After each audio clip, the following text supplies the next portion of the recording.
Welcome back. हमने class 11th organisation of commerce and management का chapter 4 start किया था, that is forms of business organisation 1। पिछले video में हमने पार्टनरशिप फर्म का टॉपिक स्टार्ट किया था, जिसमें हमने introduction, meaning, definition and features of partnership firm ये टॉपिक कवर कर लिए थे। इस वीडियो में हम मेरिट्स ऑफ पार्टनरशिप फर्म ये टॉपिक स्टार्ट करेंगे। Alright, so let us begin with the topic what are the merits of partnership firm. अगर हम पार्टनरशिप बिजनेस स्टार्ट कर रहे हैं, पार्टनरशिप फर्म ओपन कर रहे हैं, तो उसके क्या क्या फ़ायदे हैं, क्या क्या एडवांटेजेस हैं, वो हम मेरिट्स ऑफ पार्टनरशिप फर्म में देखेंगे। Alright, so let us see what are the merits of partnership firm. Points given है, एक एक करके पॉइंट्स देख लेते हैं। First is easy formation. It is very easy to form partnership business. Only 2 persons are required to form partnership business. तो partnership business open करना, partnership business start करना बहुत ही ईजी है। सिर्फ 2 ही पर्सन रिक्वायर्ड है पार्टनरशिप बिजनेस को स्टार्ट करने के लिए।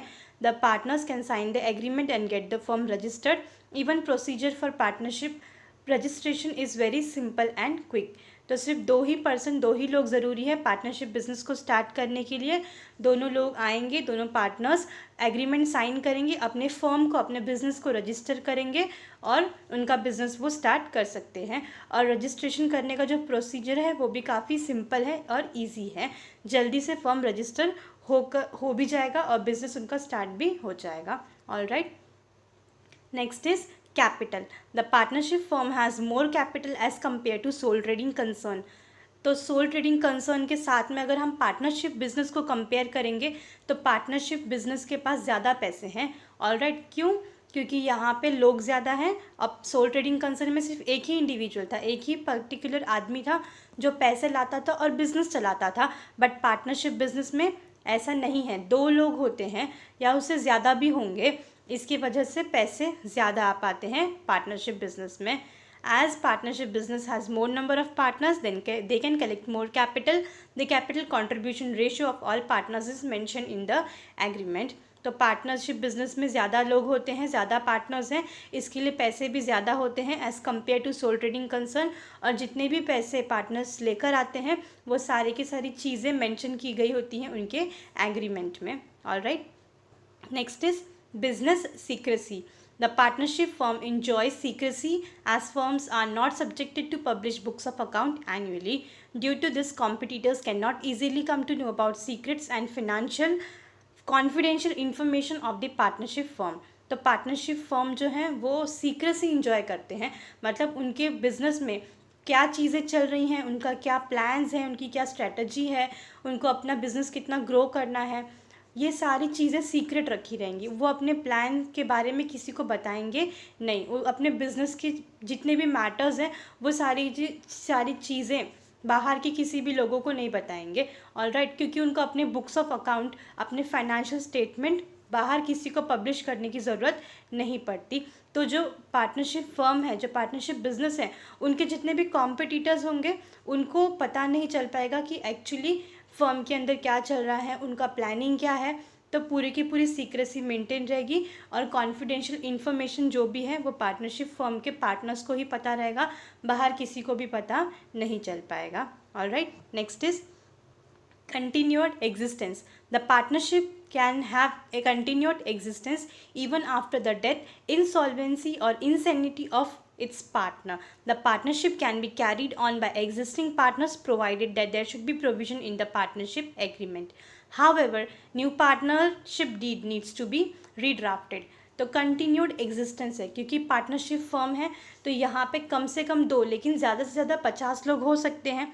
तो ऑब्वियसली जब पार्टनरशिप फर्म बनेगा तो अगर 2 से ज़्यादा लोग हैं, सपोज 5 to 6 मेंबर्स हैं पार्टनरशिप फर्म में, अगर 5 और 6 जन का पार्टनरशिप बिजनेस है तो अगर उसमें से कोई एक पर्टिकुलर इंडिविजुअल की डेथ हो गई, वो बैंकरप्ट हो गया, पागल भी हो गया, तो बाकी के जो 4 या 5 लोग जो हैं वो आगे बिज़नेस कंटिन्यू कर सकते हैं, अपना बिज़नेस आगे चला सकते हैं। लेकिन ये चीज़ उनके पार्टनरशिप एग्रीमेंट में मेंशन की होनी चाहिए कि किसी एक पार्टनर की डेथ के बाद भी पार्टनरशिप फर्म जो है वो वैसे ही चलता रहेगा। ऑलराइट, और उसके बाद अगर कोई भी डेथ हो गई है या एक्सीडेंट हो गया है या फिर कोई पार्टनर चला गया है, इंसॉल्वेंट हो गया है, तो पार्टनरशिप बिजनेस जो है उसका एग्रीमेंट जो है वो फिर से रीड्राफ्ट करना पड़ेगा, बट बिजनेस जो है वो कंटिन्यूसली चलेगा। All right, next is flexibility of operations. There is more flexibility in partnership business. Partners may expand or diversify business activities as and when required. तो फ्लेक्सिबिलिटी भी है, फ्लेक्सिबिलिटी मतलब चेंजेस, तो partnership business में भी changes कर सकते हैं हम। पार्टनर्स को जब चाहिए वो अपना बिजनेस बढ़ा सकते हैं, एक्सपांड कर सकते हैं, और जब चाहिए वो अपने बिजनेस के अंदर वैरायटी, डाइवर्सिफिकेशन, चेंजेस भी लेकर आ सकते हैं। Partners can change line of the business as per changing business situation. If required, they may close down the business. तो अगर पार्टनर्स चाहें तो अपने बिजनेस का लाइन जो है वो भी चेंज कर सकते हैं, कुछ नया बिजनेस जो है वो भी स्टार्ट कर सकते हैं। अगर उनका पुराना बिजनेस नहीं चल रहा है तो वो बिजनेस अपना बंद भी कर सकते हैं। All right, decision making. There is quick decision making in partnership as few partners are involved in decision making process. The decision are taken after detailed discussion among the partners. The quality of decision making is better than sole trading concern. तो जो partnership firm है, जो partnership business है, वहाँ पे अगर कोई भी डिसीजन लेना होगा, कोई फैसला लेना होगा बिजनेस से रिलेटेड, तो वो तुरंत ले सकते हैं, जल्दी ले सकते हैं, क्योंकि पार्टनर्स बहुत ज़्यादा नहीं होते हैं। लिमिटेशन है यहाँ पे, 50 लोग ही हो सकते हैं किसी भी पार्टनरशिप बिजनेस में। तो 50 लोगों को अगर एक साथ में मिलके भी अगर डिसीजन लेना है तो वो एक दूसरे के साथ में डिटेल में डिस्कशन करके डिसीजन तुरंत ले सकते हैं। ऑल राइट, और अगर सोल ट्रेडिंग कंसर्न के साथ में हम कंपेयर करें तो डिसीजन मेकिंग क्वालिटी जो होती है पार्टनरशिप फर्म की वो अच्छी होती है, क्योंकि सोल ट्रेडिंग कंसर्न में सिर्फ एक ही आदमी है जो बिज़नेस चला रहा है, तो वो बाहर किसी से पूछने नहीं जाएगा कि क्या डिसीजन लूँ, क्या फ़ैसला लूँ, वो खुद ही सब कुछ डिसाइड करेगा। हो सकता है उसका फ़ैसला अच्छा भी साबित हो सकता है कि वो बिज़नेस के लिए गलत भी साबित हो, लेकिन पार्टनरशिप बिजनेस में ऐसा नहीं होगा, क्योंकि बहुत सारे पार्टनर्स हैं तो सब अपना अपना दिमाग यूज़ करेंगे, ब्रेन यूज़ करेंगे, इंटेलिजेंस और नॉलेज यूज़ करके अपने अपने पॉइंट ऑफ व्यू रखेंगे और डिसीजन बताएंगे। तो वो सबके डिसीजन, सबके फैसले को एक साथ में देख के, उसको यूज़ करके, उसको अच्छी तरीके से समझ के फिर डिसीजन लिया जाएगा। इसके लिए जो डिसीजन पार्टनरशिप फर्म का होता है वो ज़्यादा बेटर होता है as compare to sole trading concern. All right, next is effort reward relationship. There is direct relation between efforts and reward in case of partnership business. तो पार्टनरशिप बिजनेस में efforts और रिवॉर्ड जो relation है वो direct है, मतलब जितनी मेहनत करेंगे उतना ज़्यादा उनको रिवॉर्ड मिलेगा। All right, each and every partner put in best efforts and thus reward are shared among them. तो जितने भी पार्टनर्स हैं वो सभी पार्टनर्स मिलके मेहनत करते हैं। अगर वो मिलके और ज़्यादा मेहनत करेंगे, अच्छा सा अपना बेस्ट एफर्ट लगाएंगे, तो उनको रिवॉर्ड भी उतना ही मिलेगा, मतलब उनको प्रॉफिट भी उतना ही ज़्यादा मिलेगा। If partnership agreement provides active partner may get higher share in profit as compare to other partners in the organisation. लेकिन अगर पार्टनरशिप एग्रीमेंट में मेंशन किया है जो पार्टनर एक्टिव है, मतलब हो सकता है 4-5 लोग पार्टनर्स हैं, उनमें से बाकी जो 5 लोग हैं, 4 लोग हैं वो ऐसे ही हैं, वो काम नहीं करते, बिज़नेस का संभालते हैं, लेकिन सिर्फ एक ही पार्टनर है जो बिज़नेस का सारा काम संभालता है, तो वो होता है एक्टिव पार्टनर। और वो एक्टिव पार्टनर को हो सकता है थोड़ा सा ज़्यादा प्रॉफिट में शेयर मिले, क्योंकि वो पूरा बिजनेस हैंडल करता है बाकी सारे पार्टनर्स के बिहाफ पे। ऑल राइट, बट ये सारी चीज़ें एग्रीमेंट में मेंशन की होनी चाहिए। जितना ज़्यादा मेहनत करेंगे उतना ज़्यादा प्रॉफिट मिलेगा और वो सारे पार्टनर्स में शेयर होगा। तो एफर्ट और रिवॉर्ड रिलेशनशिप डायरेक्ट है, जितनी मेहनत उतना profit. All right, next is goodwill. Goodwill means valuation of partnership business in terms of money. तो गुडविल का मतलब यहाँ पे क्या है, valuation in of partnership business in terms of money. पैसे के टर्म्स में देखा जाए तो जितना गुडविल अच्छा होगा उतने ज़्यादा पैसे होंगे. ऑलराइट, मतलब रेप्यूटेशन अच्छी होनी चाहिए मार्केट में, तभी ही पैसे अच्छा तरीके से वो अर्न कर सकते हैं, कमा सकते हैं. The partnership enjoys good amount of goodwill in the market. This goodwill in the market is due to quality service, better services to customer, ethical working of partnership business. Normally, in case of admission of a new partner, partners have to bring certain amount of goodwill in the business. तो goodwill मतलब होता है reputation. अब partners का reputation अच्छा होगा market में तो उनको और ज़्यादा प्रॉफिट अर्न करेंगे. और गुडविल किस तरीके से वो अर्न कर सकते हैं, रेप्यूटेशन कैसे अच्छी हो सकती है पार्टनर्स की मार्केट में, अगर वो जो भी बिज़नेस कर रहे हैं उनकी जो सर्विस प्रोवाइड कर रहे हैं वो अच्छी सर्विस हो, क्वालिटी सर्विस प्रोवाइड करें. कस्टमर्स को जो भी प्रोडक्ट बेच रहे हैं, सर्विसेज प्रोवाइड कर रहे हैं, वो अच्छी सर्विसेज और प्रोडक्ट अच्छे होने चाहिए. जो काम है उनका पार्टनरशिप बिजनेस में जितने भी पार्टनर्स हैं वो एथिकल वर्क करने चाहिए, मतलब सही काम करना चाहिए, उन्होंने गलत काम नहीं करना चाहिए, रूल्स एंड रेगुलेशन को ध्यान में रख के सारे काम सही करने चाहिए। ऑलराइट, उनको फ़र्क पता होना चाहिए कि क्या सही है और क्या गलत, और गलत चीज़ें वो अपने बिजनेस में नहीं करेंगे और सही चीज़ें करेंगे, तो इससे उनकी रेपुटेशन जो है वो मार्केट में और बढ़ेगी। ऑलराइट, और अगर उनको कोई नया पार्टनर अपने बिजनेस में लेकर आना है, कोई नए पार्टनर को अपने बिजनेस में एडमिशन देना है, लेके आना है, तो वो पार्टनर को अपने साथ में गुडविल लेके आना पड़ेगा, मतलब वो पार्टनर का अच्छा नाम होना चाहिए मार्केट में, तो ही वो पार्टनरशिप बिजनेस में एंटर कर सकता है, क्योंकि गुडविल जो है वो बहुत ज़रूरी है किसी भी पार्टनरशिप बिजनेस को आगे बढ़ाने के लिए, चलाने के लिए और प्रॉफिट अर्न करने के लिए। Alright, next is specialization. In partnership business, some partners may be good at different skill such as finance, technology, marketing, which brings in specialization in partnership business. This specialization also brings higher efficiency in the organization.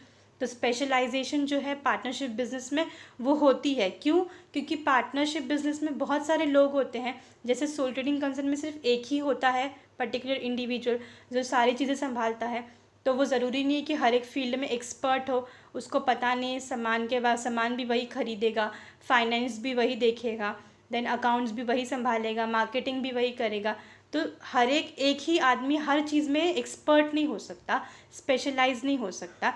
लेकिन partnership business में बहुत सारे लोग होते हैं, 4-5 लोग होते हैं, तो हर एक लोग अपने अपने फील्ड में हो सकता है एक्सपर्ट हो, स्पेशलाइज्ड हो, किसी का फाइनेंस अच्छा हो, किसी की टेक्नोलॉजी अच्छी हो, किसी का मार्केटिंग अच्छा हो, तो हर एक फील्ड में सब अपना प्रॉपर डिसीजन ले सकते हैं। ऑलराइट, जिसकी वजह से जो बिज़नेस है वो और अच्छे से वर्क करेगा और अच्छी तरीके से चलेगा, उसकी एफिशिएंसी भी बढ़ेगी और प्रॉफिट भी इंक्रीज़ होगा। ऑलराइट, सो पार्टनरशिप बिजनेस में स्पेशलाइजेशन होता है ड्यू टू डिफरेंट अलग अलग पार्टनर्स की वजह से, डिफरेंट पार्टनर्स के वजह से, और सोल ट्रेडिंग कंसर्न में स्पेशलाइजेशन का कमी होता है। Alright, next is demerits. तो डीमेरिट्स देख लेते हैं क्या क्या है। दैट इज़ डिसएडवांटेजेस क्या है पार्टनरशिप फर्म के, जहाँ पे एडवांटेजेस होते हैं, मेरिट्स होते हैं, वहीं पे कुछ डीमेरिट्स भी होते हैं। तो what are the demerits of partnership firm, वो देख लेते हैं एक एक करके। First is problem of continuity. The partnership business may face problem of continuity unless provided for continuation of business in the event of death, insolvency or insanity to any partner in the partnership firm. If partnership agreement does not have provision of continuation of partnership business in case of death, insolvency and insanity, business is liable for dissolution. तो partnership business में continuity की भी problem होती है, that is business जो है वो continuously चलता रहना चाहिए। ये चीज़ मेंशन की जानी चाहिए एग्रीमेंट में कि अगर कभी किसी पार्टनर की डेथ हो गई, वो इंसॉल्वेंट हो गया, उसके पास पैसे नहीं हैं या वो पागल हो गया है, तो भी बिज़नेस चलता रहना चाहिए, बाकी जितने भी पार्टनर्स हैं उनके साथ आगे बिज़नेस कंटिन्यू होना चाहिए। अगर ऐसी चीज़ें, ऐसा क्लॉज अगर पार्टनरशिप एग्रीमेंट में मेंशन नहीं किया गया है, तो बिज़नेस जो है किसी भी पार्टनर के डेथ, इंसॉल्वेंसी या फिर इंसैनिटी के बाद अपने आप बिज़नेस जो है वो डिसॉल्व हो जाएगा, बंद करना पड़ेगा। Alright, next point is absence of legal status. In partnership business there is no separate legal existence of partnership firm, in the eye of law both are same. तो पार्टनरशिप बिजनेस का कोई भी अपना खुद का लीगल स्टेटस नहीं है, अपना खुद का अस्तित्व नहीं है। कानून की नज़रों में देखा जाए तो पार्टनर और पार्टनरशिप फर्म, मतलब पार्टनर्स और उनका बिजनेस दोनों एक ही हैं।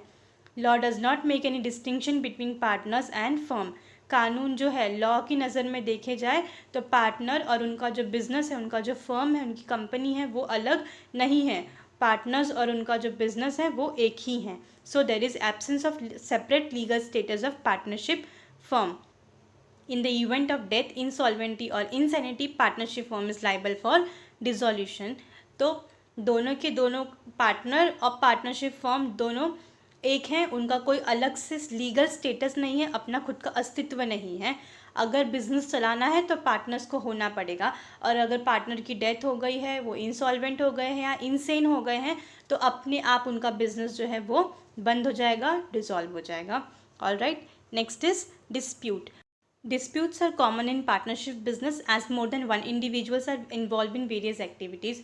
तो डिस्प्यूट्स होना मतलब झगड़े होना ये बहुत ही आम बात है पार्टनरशिप बिजनेस में, क्योंकि वहाँ पे एक इंडिविजुअल, एक आदमी से ज़्यादा लोग काम कर रहे हैं। तो जहाँ पे ज़्यादा लोग होंगे, एक से ज़्यादा अगर लोग होंगे तो वहाँ पे झगड़े होना एक आम बात है, एक कॉमन चीज़ें हैं।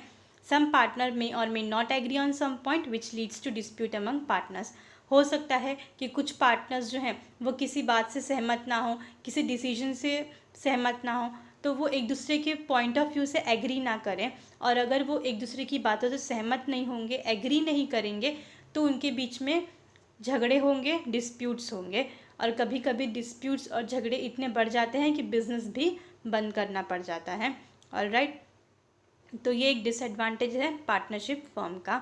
Next is non transferability of interest. No partners of business can transfer his share in business to outsider without the consent of all partners in the firm. In general, there is non-transferability of interest in partnership business. तो कोई भी partner अपने हिस्से का जो share है वो किसी और पर्टिकुलर इंडिविजुअल को ट्रांसफ़र नहीं कर सकता जो पार्टनरशिप बिजनेस के अंदर पार्टनर ना हो। सिर्फ पार्टनरशिप बिजनेस के जो पार्टनर्स हैं वो आपस में अपने शेयर एक दूसरे को ट्रांसफ़र कर सकते हैं, लेकिन वो किसी आउटसाइडर को, किसी थर्ड पर्सन को, बाहर का जो है, जो पार्टनरशिप बिजनेस का पार्टनर नहीं है, उसको अपने शेयर्स ट्रांसफ़र नहीं कर सकते। ऑलराइट, तो देखा जाए तो नॉन ट्रांसफरेबिलिटी ऑफ इंटरेस्ट होता है पार्टनरशिप बिजनेस में, मतलब अपने शेयर्स किसी आउटसाइडर को, किसी बाहर के व्यक्ति को हम ट्रांसफ़र नहीं कर सकते। Next is limitation on number of partners. The Indian partnership act limit maximum number of partner. No partnership firm can go beyond maximum prescribe limit of 50 partners. तो इंडियन पार्टनरशिप एक्ट के तहत कुछ दायरे बना के रखे हैं कि कम से कम इतने ही लोग होने चाहिए और ज़्यादा से ज़्यादा इतने होने चाहिए। तो यहाँ पार्टनरशिप फर्म में बहुत ज़्यादा 50 लोग ही आ सकते हैं, उससे ज़्यादा लोग पार्टनरशिप बिजनेस में नहीं एंट्री कर सकते। This restriction maximize number of partners admitted in the business. तो ये रिस्ट्रिक्शन जो है, ये जो रोक है कि 50 जो है वो मैक्सिमम नंबर हो सकता है पार्टनरशिप फर्म में किसी भी पार्टनर के आने के लिए। सच रिस्ट्रिक्शन में affect partnership firm while capital contribution and even in case of management of partnership business. तो ये जो रिस्ट्रिक्शन है, ये जो रुकावट है, रोक है कि 50 से ज़्यादा लोग पार्टनरशिप बिजनेस में एंटर नहीं कर सकते, तो इसकी वजह से कुछ दिक्कतें आती हैं, जैसे कि पैसे नहीं होंगे बहुत ज़्यादा, कैपिटल कंट्रीब्यूशन, और क्योंकि लोग ज़्यादा नहीं हैं तो कैपिटल उतना नहीं आएगा, पैसे उतने नहीं आएंगे। पार्टनरशिप बिजनेस जो है, जो बिज़नेस है, उसको मैनेज करने के लिए भी प्रॉब्लम आएगी।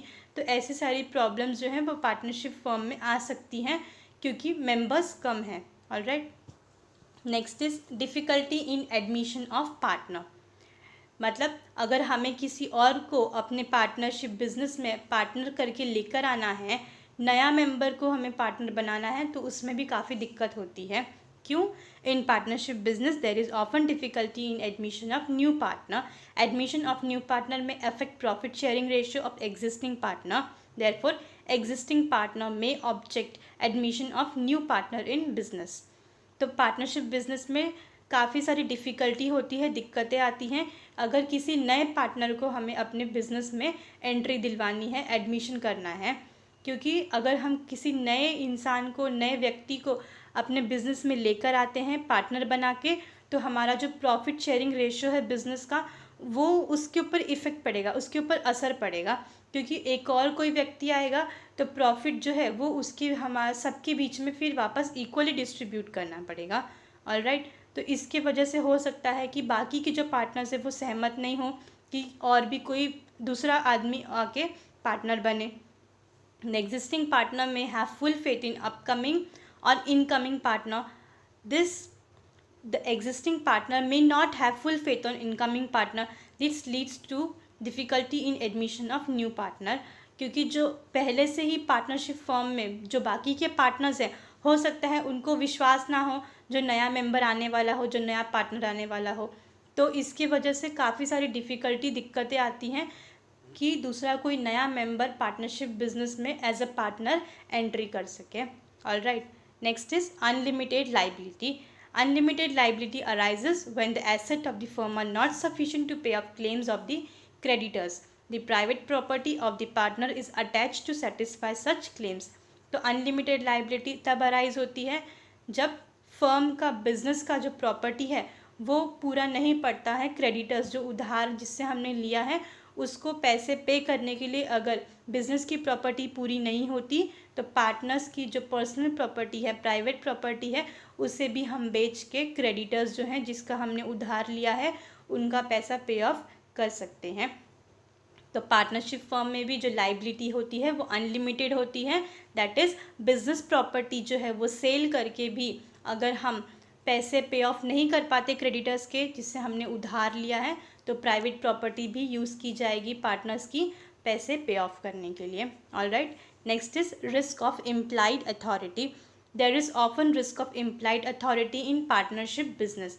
Partners may take undue advantage of managing business on behalf of others which leads to risk of implied authority। तो यहाँ पे रिस्क होता है क्योंकि जो पार्टनरशिप बिजनेस में होते हैं वहाँ पे 3 4 5 पार्टनर्स होते हैं, काफ़ी 50 पार्टनर्स तक हो सकते हैं। तो जितने भी पार्टनर्स होते हैं, कुछ पार्टनर्स ऐसे होते हैं जिन्होंने सिर्फ अपने पैसे लगाए हैं और बाकी जो पार्टनर्स हो सकते हैं वो क्या करते हैं, बिज़नेस को चलाते हैं, मैनेज करते हैं। तो हो सकता है कि जो बिज़नेस चला रहा है वो पार्टनर बाकी इस चीज़ का गलत फ़ायदा उठाए, इसका एडवांटेज ले, वो अपनी तरीके से बिज़नेस चलाएगा। ऑलराइट, तो वो अपनी औहदे का, अपनी अथॉरिटी और पावर का गलत यूज़ कर सकता है। For example, partner may sign some agreement in his own capacity which may be against the interest of the firm, or partner may take loan or advances without consent of other partners. तो जो partner business चला रहा है हो सकता है कि वो अपने खुद के फैसला ले, किसी और बाकी पार्टनर को ना बताए और ऐसा कुछ फैसला ले ले, ऐसा कोई डिसीजन ले ले फर्म के लिए जो हो सकता है बिज़नेस के लिए ठीक ना हो, सही ना हो, गलत साबित हो, या फिर वो कुछ लोन ले लेगा, कुछ एडवांसेस ले लेगा कहीं से बिज़नेस को चलाने के लिए बाकी पार्टनर्स को बिना पूछे। तो ये सारी चीज़ें क्या हैं, ये अथॉरिटी, अपनी खुद की जो पावर है, अपनी अथॉरिटी का एक गलत फ़ायदा यूज़ करना है। तो इसमें भी काफ़ी रिस्क होता है पार्टनरशिप फर्म में। Alright, next is limited capital. In partnership business there is less capital as compare to joint stock company. There are restrictions on number of members which leads to limited capital raising, capacity of business, limited capital restricts the expansion of business। तो अगर हम partnership business को joint stock company के साथ में compare करेंगे तो obviously partnership business में जो पैसे हैं वो बहुत कम होते हैं हम अगर जॉइंट स्टॉक कंपनी के साथ में कंपेयर करें, क्योंकि जॉइंट स्टॉक कंपनी में काफ़ी ज़्यादा मेंबर्स होते हैं और पैसे भी काफ़ी ज़्यादा होते हैं। वही पार्टनरशिप बिजनेस में मेंबर्स भी कम होते हैं, पार्टनर्स कम होते हैं और पैसे भी कम होते हैं as compare to joint stock company. Alright, जिसकी वजह से बिजनेस जो है वो ठीक से एक्सपांड नहीं हो सकता, ग्रो नहीं कर सकता क्योंकि पैसे भी कम हैं। ये हम कंपैरिजन किसके साथ में कर रहे हैं, जॉइंट स्टॉक कंपनी और पार्टनरशिप बिजनेस के साथ में। Alright, next is problem of secrecy. Though book of accounts and financial matter relating to business are not required to be published, partnership firm lack business secrecy। Secrecy जो है हमने देखा था merits में कि सीक्रेसी मेंटेन की जाती है पार्टनरशिप फर्म में, बट यहाँ पे प्रॉब्लम क्यों अराइज होती है, हमें कोई चीज़ें बुक्स ऑफ अकाउंट पब्लिश नहीं करना पड़ता, हमें अपने प्लान्स जो है बिज़नेस का वो किसी और को बताने की ज़रूरत नहीं पड़ती है। ऐसा कोई रूल नहीं है कि पब्लिश करना है, अपने अकाउंट्स बताना है, कितना प्रॉफिट हुआ, कितना लॉस हुआ, हमने किससे पैसे उधार लिए हैं, या हमारा प्लान क्या है बिज़नेस को एक्सपांड करने का, ग्रो करने का, ये सब किसी को बताने की ज़रूरत नहीं पड़ती। पर some partners may share confidential information of business to competitors और third party for getting financial benefits from them. लेकिन कुछ पार्टनर्स होते हैं जो क्या कर सकते हैं, कुछ पैसों की लालच में कि उनको कहीं और से पैसे ज़्यादा मिल रहे हैं तो वो अपने ही खुद के बिज़नेस की जो प्लानिंग है, जो कॉन्फिडेंशियल इन्फॉर्मेशन है, जो सीक्रेट्स है, वो दूसरे कॉम्पिटिटर्स को बता देते हैं, किसी थर्ड पार्टी को बता देते हैं, जिसकी वजह से सीक्रेट्स जो हैं वो लीक होने के चांसेस बहुत ज़्यादा हो जाते हैं पार्टनरशिप फर्म में। ऑलराइट, तो यहाँ पे सीक्रेसी की प्रॉब्लम आती है, सारी चीज़ें सीक्रेट नहीं रह पाती क्योंकि यहाँ पे पार्टनर्स हैं, 2 4 5 लोग हैं, 50 लोग तक हैं, तो कोई ना कोई अगर जाके बिज़नेस की बात कहीं बाहर किसी से बोल देगा तो सीक्रेसी जो है वो मेंटेन नहीं रह पाएगी। इसके लिए पार्टनरशिप फर्म में प्रॉब्लम ऑफ सीक्रेसी जो है वो भी काफ़ी ज़्यादा होती है। सो ये एक डिसएडवांटेजेस है, डीमेरिट है पार्टनरशिप फर्म का। ऑलराइट, सो यहाँ पे हमारा merits and demerits of partnership firm complete हो गया। हमने इस वीडियो में पार्टनरशिप फर्म के मेरिट्स और डीमेरिट्स के सब पॉइंट्स देख लिए और स्टडी कर लिए। सो आई होप आपको डीमेरिट्स और मेरिट्स जो हैं वो अच्छी तरीके से समझ में आया होगा। नेक्स्ट जो है टाइप्स ऑफ पार्टनर्स, वो हम नेक्स्ट वीडियो में कवर करेंगे। So thank you for your time.